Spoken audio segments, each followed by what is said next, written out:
Você já reparou como é que o silêncio nos incomoda? Talvez essa geração, mais do que qualquer outra, a gente acostumou com som, com barulho.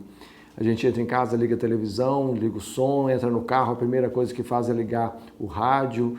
A gente está acostumado com o celular também, sempre transmitindo alguma coisa. Raras as vezes que a gente para em algum lugar e simplesmente não escuta nada. Isso chega até a nos incomodar. Só que o silêncio, ele é algo que faz parte da vida da gente. É impossível você viver uma vida sem silêncio e muitas vezes o silêncio comunica mais do que qualquer palavra que é dita. Jesus, quando foi levado à presença de Pilatos, o governador romano, quando os sacerdotes já haviam condenado Jesus sob a lei judaica, agora eles levam Jesus até os romanos para que sim, ele fosse condenado de uma forma cabal. E a interação dele com Pilatos é muito interessante, está no início do capítulo 15 de Marcos, e diz assim: Logo pela manhã, os principais sacerdotes entraram em conselho com os anciãos, os escribas e todo o sinédrio, e amarrando Jesus, levaram-no e o entregaram a Pilatos. Pilatos perguntou: Você é o rei dos judeus? Jesus respondeu: O Senhor está dizendo isso. E os principais sacerdotes o acusavam de muitas coisas. Então Pilatos tornou a perguntar: Você não vai responder nada? Veja quantas acusações fazem contra você. Jesus, porém, não disse mais nada, a ponto de Pilatos muito se admirar. Olha, é certo que Jesus tinha coisa para dizer.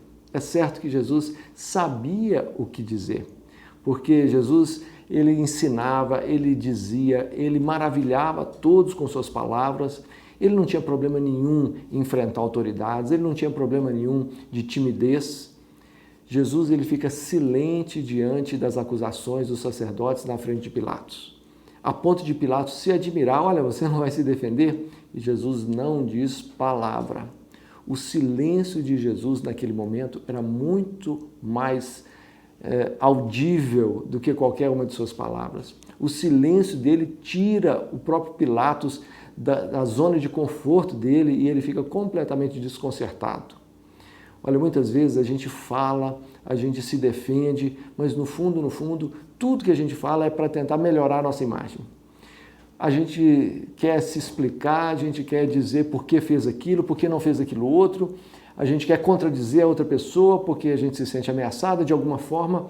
A gente diz e diz mais um pouco para tentar trabalhar melhor a nossa imagem e a gente se apresentar de uma forma melhor diante das pessoas. Toda a eloquência, toda essa arte da oratória serve para isso, defender nossas ideias diante das pessoas. Mas Jesus não precisava defender nada. Ele não queria defender nada. Ele tinha um propósito e esse propósito incluía morrer na cruz por mim e por você. E por causa disso ele se mantém silente. Por causa disso o silêncio dele diz para que ele veio.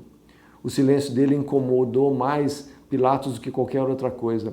E muitas vezes a gente perde a noção do qual que é o propósito da nossa vida, para que a gente serve, para que a gente está aqui nesse mundo, e a gente está sempre tentando se defender, sempre tentando melhorar a nossa imagem diante das pessoas.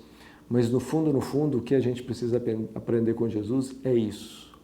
Qual que é a hora certa de falar? Mas qual que é a hora certa de se calar? Porque quem aprende a manusear bem as palavras tem que aprender a manusear bem o silêncio, pois é muitas vezes no silêncio que a gente mais fala. Que Deus nos dê sabedoria a entender esse silêncio de Jesus e se render a essa sabedoria preciosa, mas também a gente entender que Jesus nos ensina muito mais do que isso, ainda que sem falar palavra alguma. Que a gente possa aprender com Ele a ter uma vida centrada no propósito que Ele tem para cada um de nós. Que Jesus te abençoe ricamente.